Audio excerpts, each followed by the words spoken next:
नमस्कार, मैं रवीश कुमार। इस देश में कोई भी सरकारी भर्ती परीक्षा ईमानदारी और समय से हो जाए, इसकी चिंता सरकार को है, ना देश की जनता को है।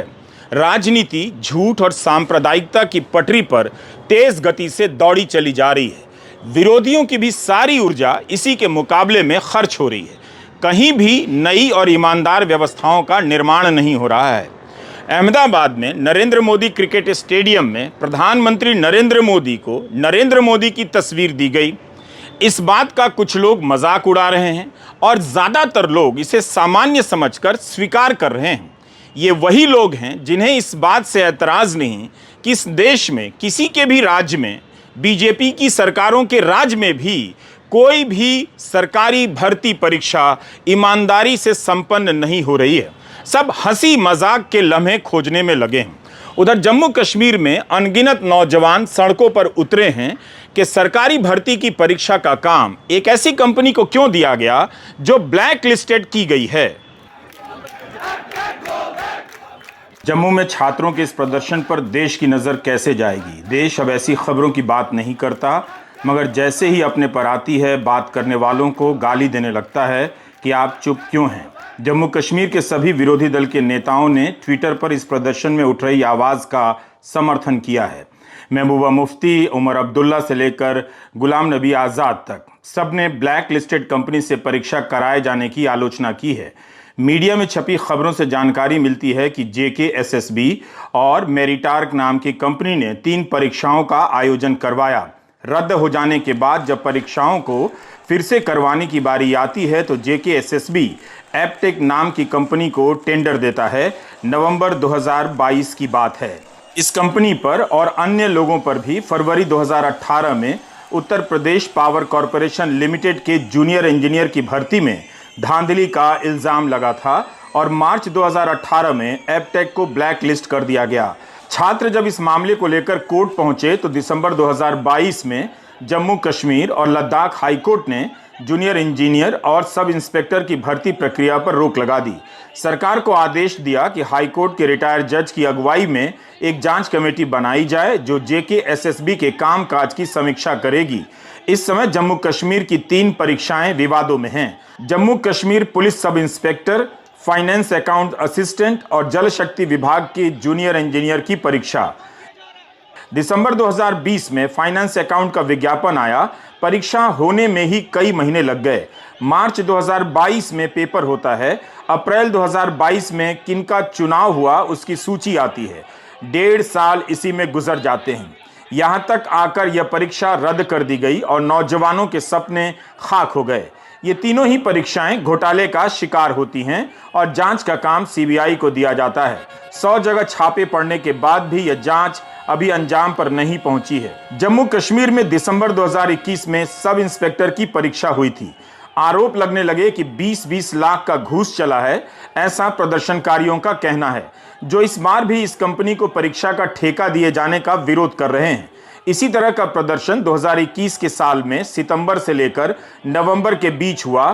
तब उपराज्यपाल ने CBI से जांच कराने की बात कही। CBI ने जांच की और पाया कि पेपर लीक हुआ है। सब इंस्पेक्टर की परीक्षा रद्द कर दी गई। जाहिर है ऐसी स्थिति में परीक्षा आयोग और परीक्षा कराने वाली किसी भी कंपनी के लिए भरोसा हासिल करना आसान नहीं होगा। अगर ब्लैक लिस्टेड कंपनी को परीक्षा कराने का काम दिया जाता है और यह बात सही है तो सरकार को एक्शन लेना चाहिए। अगर इन घटनाओं के बाद इन परीक्षाओं में जांच हुई होती, जांच के बाद कार्रवाई हुई होती और उसके बाद परीक्षाओं के नए आयोजन में पारदर्शिता बरती गई होती, छात्रों से बेहतर संवाद किया गया होता, तो आज जम्मू कश्मीर के छात्र सड़क पर नहीं उतरे होते। वे पुलिस का मुकाबला नहीं कर रहे होते या पुलिस उनसे मुकाबला नहीं कर रही होती। उन छात्रों की सारी चिंताएं इसी में जा रही हैं कि परीक्षा कराने वाली कंपनी ईमानदार प्रतीत नहीं होती है तो क्या इस बार भी उनके जीवन से खिलवाड़ होगा।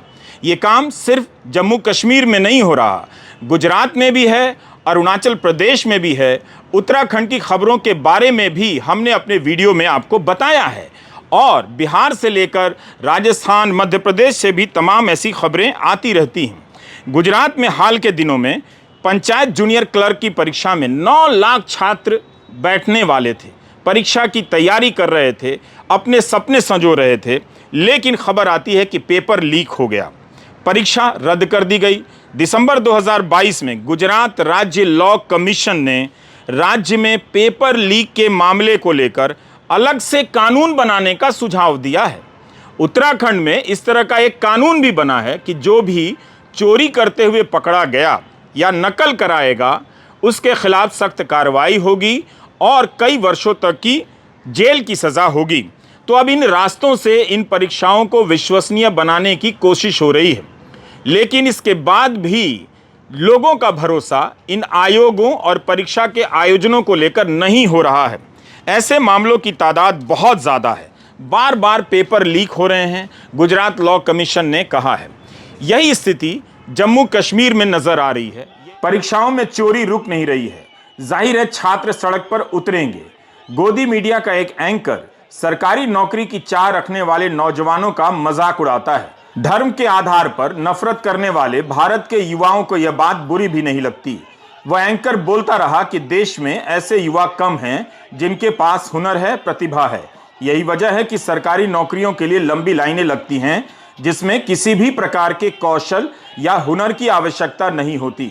मगर ये नौजवान इसलिए सड़क पर हैं कि इनकी परीक्षा में धांधली हुई है, पेपर लीक हुआ है, घूस देकर नौकरियां होती हैं। वे सरकारी सिस्टम के इस घातक हुनर से नाराज हैं। पिछले साल दिसंबर में जम्मू कश्मीर हाई कोर्ट ने तो यह भी कहा कि जम्मू और कश्मीर सेवा चयन बोर्ड अपनी करतूतों से लोगों में भरोसा नहीं बना पा रहा है। तो यह अकुशल नौजवानों और केवल सरकारी नौकरी की चाह रखने वाले नौजवान नहीं हैं, बल्कि सड़क पर इसलिए उतरे हैं कि सरकार एक परीक्षा भी बिना लीक और घूस के नहीं करा पाती है। यह विरोध सरकार की अकुशलता के खिलाफ है। हमारी यह त्वरित टिप्पणी है मीडिया रिपोर्ट के आधार पर। जम्मू कश्मीर के छात्र सड़कों पर जब उतरे तो लगातार फ़ोन करने लगे कि हमारी आवाज़ नहीं उठाई जा रही है। इस तरह के फ़ोन हमें दूसरे राज्यों से भी आते हैं, मगर संसाधनों की कमी और कई बार संपूर्ण जानकारी ना होने के कारण हमें ऐसे रिपोर्ट को हाथ लगाने से कई बार सोचना पड़ता है उससे पहले, क्योंकि एक गलती से भी सरकार को यह मौका मिल जाएगा कि इस चैनल को किस तरह से बंद कर दिया जाए। तो हमने त्वरित टिप्पणी के लिए मीडिया रिपोर्ट का सहारा लिया और देखने की कोशिश की कि जिस कंपनी को लेकर विवाद हो रहे हैं, एप्टेक कंपनी को लेकर, क्या उसके कोई बयान मीडिया में छपे हैं। हमें नहीं मिले, हो सकता है कहीं छपे हों, पर हमारी नज़र में एप्टेक कंपनी का कोई बयान नज़र नहीं आया। एप्टेक कंपनी को अपना पक्ष साफ करना चाहिए। आपको याद होगा कि पिछले वर्ष केंद्रीय विश्वविद्यालयों के लिए एक केंद्रीय परीक्षा का आयोजन कराया गया। उस परीक्षा के होने में भी कितनी देरी हुई, यहाँ तक कि दिल्ली विश्वविद्यालय में प्रथम वर्ष का सत्र पहली बार शायद उसके इतिहास में इतनी देरी से शुरू हुआ, कई महीनों की देरी हो गई। दिल्ली हाई कोर्ट ने, इंडियन एक्सप्रेस की यह खबर है और मैं पढ़कर बता रहा हूं कि दिल्ली हाई कोर्ट ने इस कंपनी पर 10 लाख का जुर्माना लगाया था। क्या इसी कंपनी को जम्मू कश्मीर में परीक्षा कराने का ठेका दिया गया है? क्या यह बात सही है कि यूपी सरकार ने इस कंपनी को ब्लैकलिस्ट किया है? अगर यह बात सही है, तब फिर जम्मू कश्मीर परीक्षा आयोग JKSSB ने इस कंपनी को परीक्षा कराने का काम क्यों सौंपा है? अगर यह बात सही है, तो क्या छात्रों की बात जायज़ नहीं है कि एक ऐसी कंपनी को यह काम दिया जाए जो पाक साफ हो, जिस पर किसी प्रकार का दाग ना हो और आयोजन के स्तर पर ही छात्र संदेह ना करे? इसीलिए जम्मू कश्मीर के छात्र सड़कों पर उतरे और पुलिस का सामना करते रहे। जम्मू कश्मीर के छात्रों की यही मांग है कि इस कंपनी से पेपर ना करवाए जाएं। लाइव लॉ ने एक विस्तृत रिपोर्ट में लिखा है कि अपनी याचिका में छात्रों ने मांग की कि परीक्षा करवाने का काम किसी और एजेंसी को दिया जाए जो ब्लैक लिस्टेड ना हो।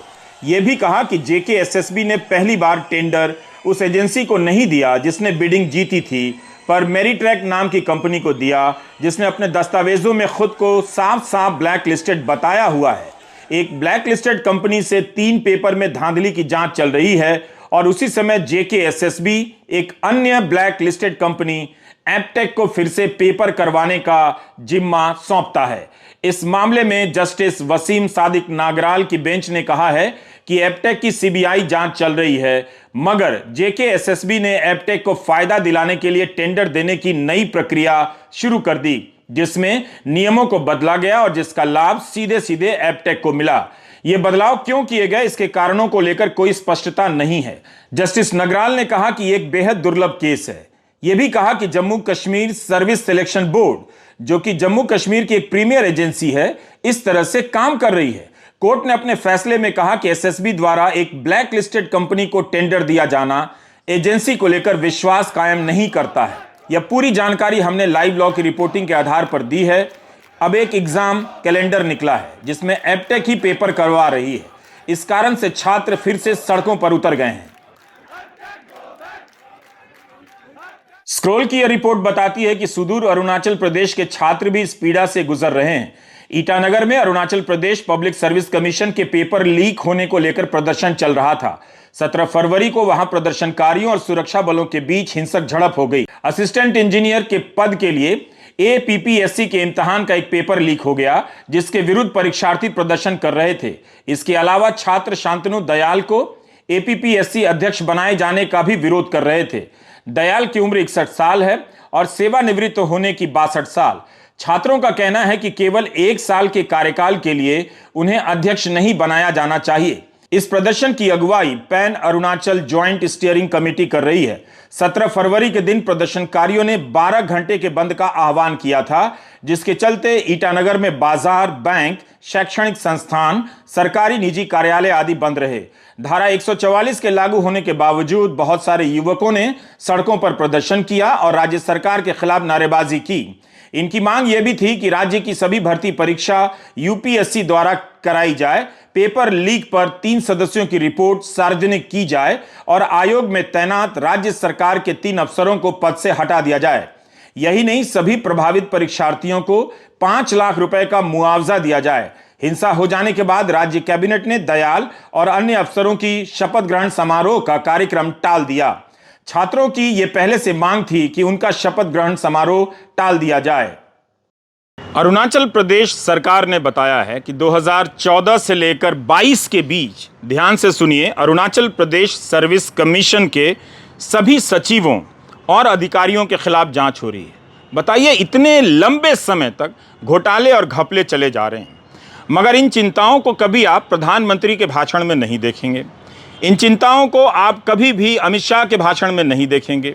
हमेशा पूर्वोत्तर में उनकी सक्रियता, पूर्वोत्तर के प्रति उनका प्यार, इन्हीं सब बातों पर जोर होता है। लेकिन ये कैसा प्यार है कि अरुणाचल में एक परीक्षा का आयोजन या किसी भी परीक्षा के आयोजन में इस तरह के संदेह होते हैं और राज्य सरकार ही कह रही है कि 2014 से 22 के बीच सर्विस कमीशन के जितने भी सचिव रहे हैं और अधिकारी रहे हैं, उनके खिलाफ जांच हो रही है। मीडिया रिपोर्ट के अनुसार 41 सरकारी अफसरों की गिरफ्तारी हो चुकी है। अरुणाचल प्रदेश में यह हालत है। यही हाल जम्मू कश्मीर में जो सीबीआई की रिपोर्ट आई है, जो तमाम मीडिया रिपोर्ट है, इसमें कई प्रकार के अफसरों की भूमिका मीडिया रिपोर्ट में उनका उल्लेख किया गया है। तो उत्तराखंड हो, गुजरात हो, जम्मू कश्मीर हो या फिर मध्य प्रदेश हो या अरुणाचल प्रदेश हो, बताइए कौन सा ऐसा राज्य बचा है जहां पर छात्रों के साथ इस तरह की हरकत नहीं हो रही है। और गोदी मीडिया के एंकरों को खड़ा करके लोगों को ये उपदेश दिलाया जा रहा है कि ये जो सरकारी भर्ती परीक्षाओं के लिए लाइन में लगे हैं हमारे नौजवान, वो नकारे लोग हैं, इनके पास किसी प्रकार का हुनर नहीं है, इसलिए वो ज़्यादा सैलरी वाली नौकरी के लिए लाइन में लगे हैं। क्या आप जानते हैं, वाकई आप ये मानते हैं कि सरकारी नौकरियों में जो सैलरी है वो प्राइवेट से बहुत ज़्यादा है? किसी किसी पद पर तो हो सकता है, लेकिन सामान्य तौर पर जो प्राइवेट सेक्टर की सैलरी है वो सरकारी नौकरी की सैलरी से कहीं ज़्यादा है। लेकिन चूंकि ये एंकर जान गए हैं कि अब जनता के पास दिमाग नाम की चीज़ नहीं बची है, तो उसे नरेंद्र मोदी के नाम पर कुछ भी समझाया जा सकता है और वो समझने के लिए तैयार है, हाँ में हाँ मिलाने लगती है। नौजवानों को भी समझना होगा कि इन प्रदर्शनों से वे अपने लिए बहुत ज़्यादा हासिल नहीं कर सकते हैं। ज़्यादा से ज़्यादा वे एक परीक्षा की तारीख हासिल कर सकते हैं। ईमानदार व्यवस्था उनके पास नहीं आएगी। उन्हें अभी धर्म और सांप्रदायिकता और धर्म के नाम पर दूसरे धर्म से नफरत की राजनीति की चपेट में अभी लंबे समय तक रहना है। जवानी को सिर्फ बर्बाद नहीं होना है, उसे राख में बदलना है और ये होते हुए भारत के युवाओं को देखना है। तो उन्हें संघर्ष अब परीक्षाओं के आयोजन को लेकर नहीं करने चाहिए, बल्कि अपने खिलाफ करना होगा, खुद से लड़ना होगा, खुद के खिलाफ प्रदर्शन करने होंगे। नमस्कार, मैं रविश कुमार।